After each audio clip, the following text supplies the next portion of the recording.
আজকে আমি আলোচনা করব করণ কারক নিয়ে। আগের ক্লাসগুলোতে কারকের অন্য শ্রেণী বিভাগগুলো নিয়ে আলোচনা করেছিলাম, তো আজকে আলোচনা করব করণ কারক নিয়ে। প্রথমে তোমাদেরকে জেনে নিতে হবে যে করণ কারক কাকে বলে, কিভাবে করণ কারকটা সহজেই নির্ণয় করবে সেই পদ্ধতিগুলো, এবং তারপর করণ কারকের শ্রেণী বিভাগের মধ্যে যেতে হবে। এই বিষয়টা সহজেই বুঝতে হবে এবং ভালোভাবে বুঝতে হবে, কারণ এখান থেকে বিভিন্নভাবে প্রশ্ন হয়। যেমন দেখো, করণ কারকটা প্রথমে যদি নির্ণয় করতে বলি, কারক নির্ণয়ের ক্ষেত্রে করণ কারক নির্ণয় কিভাবে করবে? ক্রিয়াকে দ্বারা দিয়ে প্রশ্ন করতে হবে, ক্রিয়াকে দ্বারা দিয়ে এই অনুসর্গগুলো দিয়ে প্রশ্ন করতে হবে। আবার অনেক সময় কি হয়, এই অনুসর্গগুলোর উল্লেখ থাকে না, তখন অর্থটা বুঝে করতে হয়। বাংলা কারক মনে রাখবে, বাংলা কারক বেশিরভাগ বাংলা কারকেই অর্থ বুঝে করতে হয়। তারপর করণ কারকের শ্রেণী বিভাগগুলো ভালোভাবে বুঝতে হবে, কারণ শ্রেণী বিভাগের মধ্যে উদাহরণ দিয়ে দেওয়া থাকে। একটা উদাহরণ দিয়ে দিল, তখন তোমাদেরকে বুঝতে হবে যে করণ কারকের কোন শ্রেণী বিভাগের মধ্যে পড়ছে। এইভাবে সহজেই করতে হবে। তো প্রথম থেকে তোমরা বিষয়টা ভালোভাবে বুঝে নাও। তো আজকে দেখো, প্রথমে আমাদের করণ কারকটা দেখো। করণ কারকের প্রথমে সংজ্ঞাটা জেনে নিতে হবে। করণ কারকের সংজ্ঞা কি?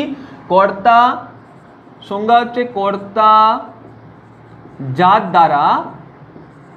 দ্বারা কাজটি সম্পন্ন করেন। কর্তা যার দ্বারা কাজটি সম্পন্ন করেন, তাই হচ্ছে করণ কারক। কি বলেছি? কর্তা যার দ্বারা কাজটি সম্পন্ন করেন, অর্থাৎ কোনো কিছু দ্বারা কর্তা কাজটা করছে। তাই আমি বলেছি কারক নির্ণয়ের উপায় হচ্ছে, অর্থাৎ করণ কারক নির্ণয়ের উপায় হচ্ছে ক্রিয়াকে দ্বারা দিয়ে এইগুলো দিয়ে প্রশ্ন করতে হবে। কি দিয়ে প্রশ্ন করতে হবে?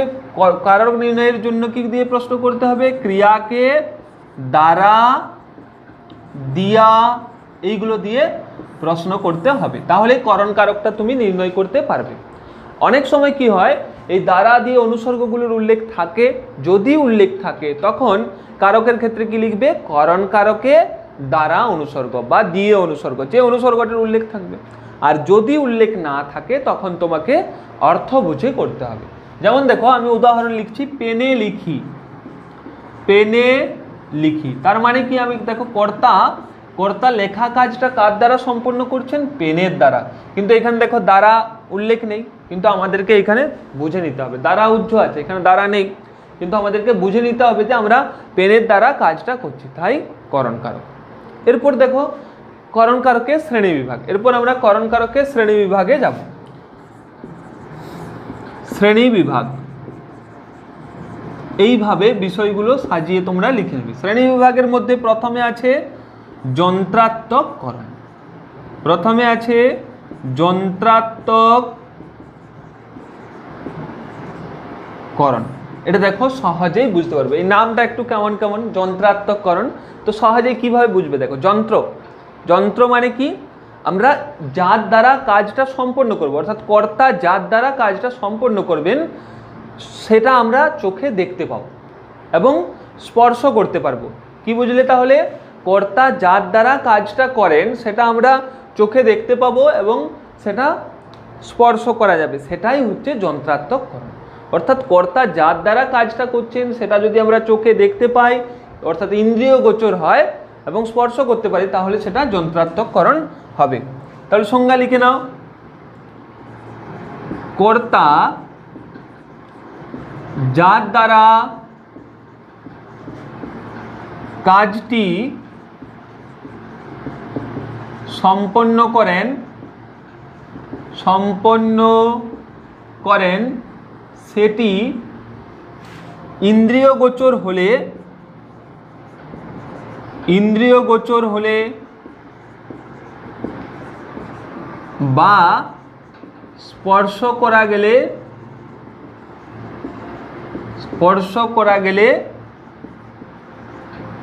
তাকে যন্ত্রাত্মক করণ বলে। তাহলে আমি কি বলেছি? কর্তা যার দ্বারা কাজটা সম্পন্ন করবে সেটা ইন্দ্রিয় গোচর, অর্থাৎ আমরা চোখে দেখতে পাবো বা সেটা স্পর্শ করেও দেখতে পাবো। এই দুটো পয়েন্ট মনে রাখবে, সেটা হচ্ছে ইন্দ্রিয় গোচর বা স্পর্শ করা। তাহলে যদি তোমাদের কারক নির্ণয় করতে বলে যে সেটা যদি তুমি দ্বারা দিয়ে প্রশ্ন করতে পারবে, মানে অর্থাৎ কোনো কিছু দ্বারা কাজটা হচ্ছে এবং সেই যার দ্বারা কাজটা হচ্ছে সেটা যদি আমি চোখে দেখতে পাই বা ছুঁয়ে দেখতে পারি, তাহলে সেটা যন্ত্রাত্মক করণ। যেমন উদাহরণ লিখেছি একটা উপরে দেখো, পেনে লিখি। উদাহরণ দেখো, পেনে লিখি। দেখো পেনটা তো আমরা চোখে দেখতে পাই, পেনে লিখি, এই যে লেখার কাজটা পেনের দ্বারা করছি, পেনটা তো চোখে দেখতে পাই, তাই পেনটা হচ্ছে যন্ত্রাত্মককরণ। পেনটা তো আমরা ছুঁয়ে দেখতে পারবো, যেমন ধরো দেখো আমি এই পেনটাতে লিখছি, পেনটা দেখো আমি ছুঁয়ে দেখতে পারবো, আমি দেখতে পাচ্ছি চোখে, এটাই হচ্ছে যন্ত্রাত্মককরণ। আর একটা উদাহরণ দেখো, হাতে খাই। হাতে খাই, দেখো আমি খাওয়া কাজটা কার দ্বারা করছি? হাতের দ্বারা। হাতটা তো ছুঁয়েও দেখতে পারবো, আবার হাতটা চোখেও দেখতে পাচ্ছি, তো এটাই হচ্ছে যন্ত্রাত্মককরণ। এরপর 2 নম্বর ভাগ দেখো, করণ কারকের 2 নম্বর শ্রেণীবিভাগের 2 নম্বর ভাগ হচ্ছে উপায়াত্মককরণ। উপায়াত্মককরণ অর্থাৎ কোনো উপায়ে কর্তা কাজটা করবেন, কোনো উপায়ের দ্বারা কাজটা করবেন। আগেরটাতে দেখলে দেখো যন্ত্রাত্মককরণ, যন্ত্রাত্মককরণ কি বুঝলে? সেটা ইন্দ্রিয় গোচর হবে এবং স্পর্শ করা যাবে। তাহলে উপায়াত্মককরণ হচ্ছে তার উল্টোটা, এটা ইন্দ্রিয় গোচর হবে না এবং স্পর্শ করাও যাবে না। তাহলে কি বুঝলে? দেখো ক্রিয়া, দেখো এর থেকে সংজ্ঞাটা কিভাবে লিখে নাও, এই সংজ্ঞাটা বুঝতে পারলেই তোমরা লিখতে পারবে। ক্রিয়া সম্পাদনের উপায়টি, ক্রিয়া সম্পাদনের উপায়টি, ক্রিয়া সম্পাদনের উপায়টি ইন্দ্রিয় গোচর না হলে, ইন্দ্রিয় গোচর না হলে বা স্পর্শ করা না গেলে তাকে উপায়ত্তকরণ বলে। অর্থাৎ কর্তা যার দ্বারা কাজটা করেন সেই ক্রিয়া সম্পাদনের উপায়টা যদি স্পর্শ করে আমরা দেখতে না পারি বা আমাদের ইন্দ্রিয় গোচর হবে না, অর্থাৎ আমরা চোখে দেখতে পাবো না, সেটাই হচ্ছে উপায়ত্তকরণ। এটা উদাহরণ দিলেই সহজেই বুঝতে পারবে। উদাহরণ হচ্ছে মায়ার বন্ধন। উদাহরণ কি? মায়ার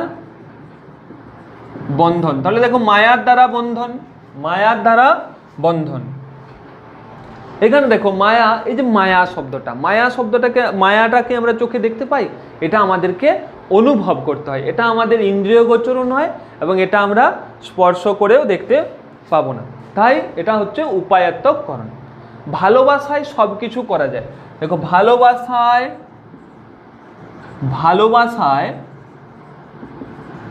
সব কিছু করা যায়, ভালোবাসায় সব কিছু করা যায়। এই যে উদাহরণটা দেখো, এখানে যদি ভালোবাসার দাগ দিয়ে দেখো, ভালোবাসার এর মানে কি? ভালোবাসার দ্বারা সব কিছু করা যায়, এর মানে হচ্ছে ভালোবাসার দ্বারা সব কিছু করা যায়। এই যে ভালোবাসা শব্দটা, এটা কি দেখা যায় কি? এটা হচ্ছে অনুভব করতে হয়, এই বিষয়টা হচ্ছে উপায়ত্তককরণ।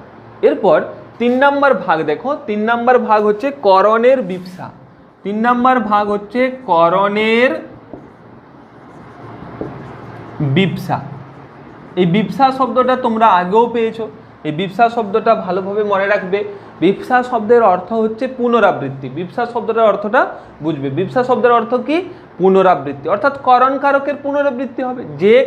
যে শব্দটার জন্য করণ কারকটা হচ্ছে সেইটার পুনরাবৃত্তি হবে, এটা সহজেই বুঝে নেবে। তুমি দেখলে যে এটা করণ কারক হচ্ছে এবং সেই শব্দটা যদি 2 বার ব্যবহার হয় তাহলেই জানবে সেটা করণের বিপসা। অর্থাৎ এই সংজ্ঞাটা কিভাবে করবে দেখো, একই করণের 2 বার ব্যবহার হলে তাকে করণের বিপসা বলে। একই করণের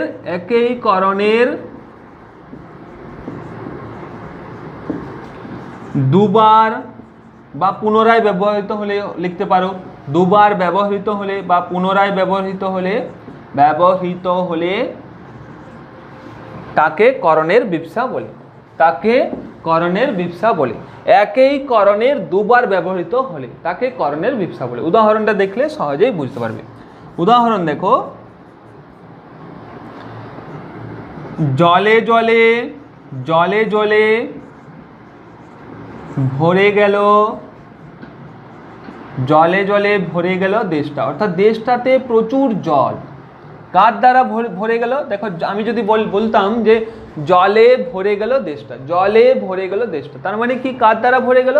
জলের দ্বারা ভরে গেল। কিন্তু এখানে দেখো দুটো জলে আছে, জলে ভরে গেল মানে কি? এটা বহুবচন হয়ে যাচ্ছে দেখো, অর্থাৎ প্রচুর জল। প্রচুর জলে দেশটা ভরে গেল, মানে জলে জলে দ্বারা দেশটা ভরে গেল। এটা বোঝা যাচ্ছে, দেখো দ্বারা অনুসর্গের উল্লেখ নেই, কিন্তু দ্বারা অনুসর্গটা বোঝা যাচ্ছে উহ্য আছে। যদি আমি একটা জলে লিখতাম তাও করণ কারক হতো, কিন্তু এইখানে জলে জলের দ্বারা বহু বচন হয়ে গেছে, জলে জলে অর্থাৎ প্রচুর জলটাকে বোঝাচ্ছে, জলে জলে ভরে গেল দেশটা। এটা হচ্ছে করণের বিপসা। এছাড়াও আরও উদাহরণ আছে, যেমন পুষ্পে পুষ্পে ভরা সাখী, অর্থাৎ পুষ্পে পুষ্পে ভরা সাখী মানে কি, সাখী মানে গাছ, অর্থাৎ পুষ্পে পুষ্পে ফুলে ফুলে গাছটা ভরে উঠেছে। যদি বাংলায় এইভাবে করো যে ফুলে ফুলে গাছটা ভরে উঠেছে, এর গদ্যরূপটা, আগের লাইনটার গদ্যরূপ, ফুলে ফুলে গাছটা ভরে উঠেছে, অর্থাৎ ফুলে ফুলের দ্বারা গাছটা ভরে উঠেছে। আমি যদি শব্দটা একটা শব্দ লিখতাম, দেখো যে ফুলে গাছটা ভরে উঠেছে, তার মানে কি ফুলের দ্বারা গাছটা ভরে উঠেছে। আবার যদি ওই শব্দটা দুবার ব্যবহার করতাম, ফুলে ফুলে গাছটা ভরে উঠেছে, তার মানে হচ্ছে করণের বিপসা। বোঝা গেল? অর্থাৎ একই কারকের একই করণের দুবার ব্যবহার। এই বিপসাটা ভালোভাবে বুঝবে, কারণ তোমরা কর্মে বিপসা পাবে, করণে বিপসা পেলে আবার অধিকরণে বিপসা আছে, এইভাবে এটা করতে হবে। তো 4 নাম্বার দেখো, পরের ভাগ দেখো, 4 নাম্বার হচ্ছে সমধাতুজ করণ। 4 নাম্বার হচ্ছে সমধাতুজ করণ। আমি আগের ক্লাসেও সমধাতুজ শব্দটার বিশ্লেষণ করেছিলাম, এইখানেও করছি। দেখো সমধাতুজটা সহজেই বোঝার জন্য এই শব্দটাকে বিশ্লেষণ করে নাও।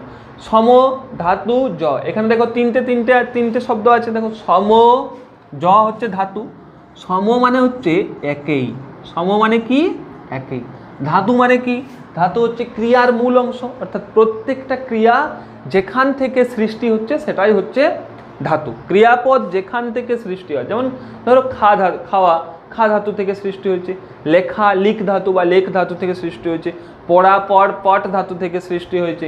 এইভাবে এটা করতে হয়। তাহলে একই ধাতু, ধাতু মানে ধাতুই বা ক্রিয়ার মূল অংশ করলে, অর্থাৎ ক্রিয়াপদটা যেখান থেকে সৃষ্টি, আমি ক্রিয়ার মূল লিখলাম, ক্রিয়ার মূল। আর জ মানে কি, জ মানে হচ্ছে জন্ম, জ মানে জন্ম, অর্থাৎ একই ক্রিয়াপদ থেকে জন্ম। এটা ভালো করে ভাববে, একই ক্রিয়াপদ থেকে জন্ম। কার জন্ম? করণের জন্ম হবে। কার জন্ম হবে? করণের জন্ম। এটা ভালোভাবে বুঝে নেবে, কারণ সমধাতুজ কর্ম পাবে, সমধাতুজ করণ পেলে এইভাবে করতে হবে। কিভাবে করবে দেখো, কার সম মানে একই, ধাতু জ, ধাতু মানে ক্রিয়ার মূল অংশ, অর্থাৎ ক্রিয়াটা যেখান থেকে সৃষ্টি হচ্ছে, আর জ মানে জন্ম। কার জন্ম হবে? করণের জন্ম হবে, কারণ সমধাতুজের পরে করণ শব্দটা আছে। এইভাবে বুঝলে? তাহলে সংজ্ঞাটা কি হচ্ছে, ক্রিয়াপদটা যেখান থেকে সৃষ্টি হচ্ছে, মানে এই যে ধাতুর থেকে সৃষ্টি হয়েছে, ক্রিয়াপদটা যে ধাতু থেকে সৃষ্টি হয়েছে, করণটাও যদি সেই ধাতু থেকে সৃষ্টি হয়, তখন তাকে সমধাতুজ করণ বলে। সংজ্ঞাটা লিখে নাও, দেখো ক্রিয়াপদটি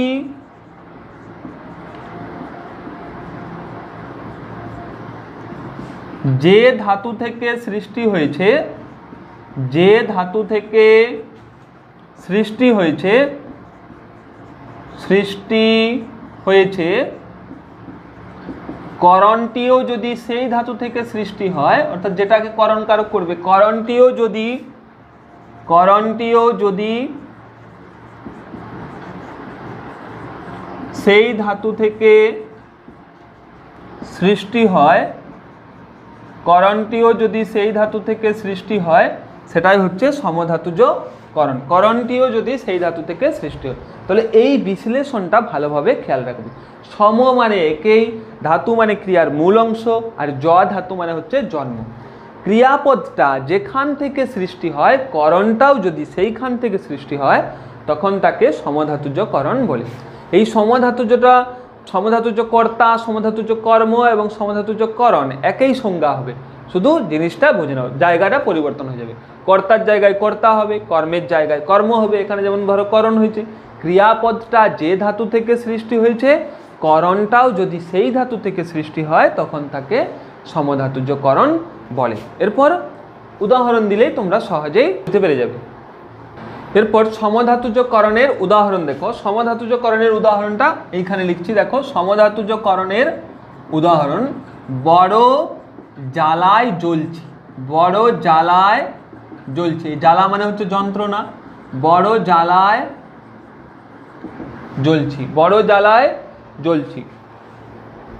জ্বালা মানে কি বলেছি? যন্ত্রণা। দেখো জ্বালার নিচে দাগ, কি কি হচ্ছে? বড় জ্বালার দ্বারা জ্বলছি। এখানে ক্রিয়াপদ কোনটা? ক্রিয়াপদ খোঁজো। ক্রিয়াপদ হচ্ছে জ্বলছি, ক্রিয়াপদ হচ্ছে জ্বলছি আর জ্বালা। তাহলে দেখো জ্বালার দ্বারা জ্বলছি অর্থাৎ যন্ত্রণার দ্বারা জ্বলছি। এই দেখো জ্বলছি আর জ্বালা একই ধাতু থেকে সৃষ্টি হয়েছে, তাই এটা হচ্ছে সমধাতুজ করণ। এটা কি ধাতু থেকে? জল ধাতু থেকে সৃষ্টি হয়েছে, তাই এটা হচ্ছে সমধাতুজ করণ। কি মায়ার বন্ধনেই না বেঁধেছ। আরেকটা উদাহরণ দেখো, কি মায়ার বন্ধনেই না বেঁধেছ। এই যে বন্ধন, বন্ধন মানে বাঁধা, আর বেঁধেছ, দেখো বেঁধেছ আর বন্ধন দুটো কিন্তু একই ধাতু থেকে সৃষ্টি। উদাহরণটা দেখো, কি মায়ার বন্ধনেই না বেঁধেছ। কি মায়ার বন্ধনেই না বেঁধেছ। কি মায়ার বন্ধনেই না বেঁধেছ। এখানে দেখো কোনটা ক্রিয়াপদ? আমি বলেছি ক্রিয়াপদ এবং করণ একই জায়গা থেকে সৃষ্টি হবে। বেঁধেছ ক্রিয়াপদ, বন্ধন মানে বন্ধনের দ্বারা বেঁধেছে। কিসের দ্বারা বেঁধেছে? বন্ধনের দ্বারা। দুটো দেখো একই ধাতু। কি ধাতু? বন্ধ ধাতু, ব দন্তন্য ধ, এই ধাতুটার থেকে সৃষ্টি হয়েছে। ক্রিয়াপদ এবং করণ। সমধাতুজ কর্তার ক্ষেত্রেও দেখো, কর্তা এবং ক্রিয়াপদ, ক্রিয়াপদ এবং কর্তা একই জায়গা থেকে সৃষ্টি। আমি বলেছি দেখো ধাতু অর্থাৎ ক্রিয়ার মূল অংশ, এখানে দেখো বেঁধেছ বন্ধ ধাতু থেকে, আর এই বন্ধন শব্দটাও এই ধাতু থেকে সৃষ্টি হয়েছে, তাই এটা হচ্ছে সমধাতুজ করণ।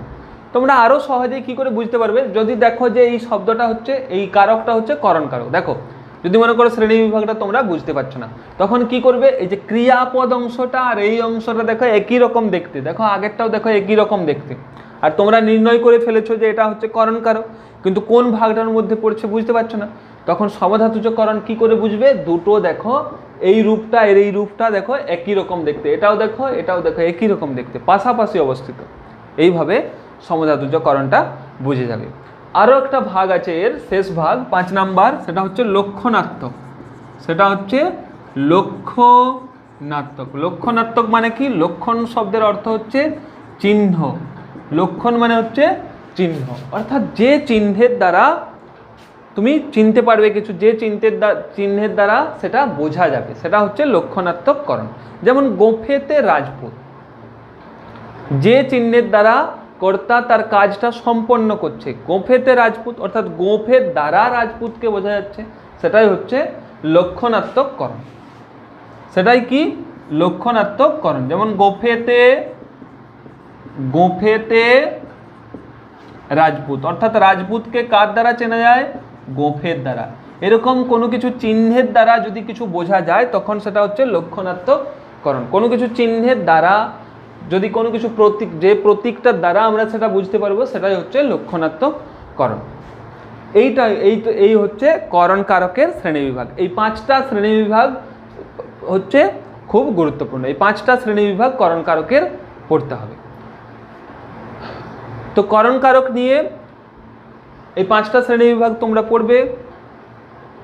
কারকের ক্লাসগুলো এইভাবে সহজেই বোঝার জন্য তোমরা সাহিত্য চর্চা চ্যানেলটা অবশ্যই সাবস্ক্রাইব করে রাখবে।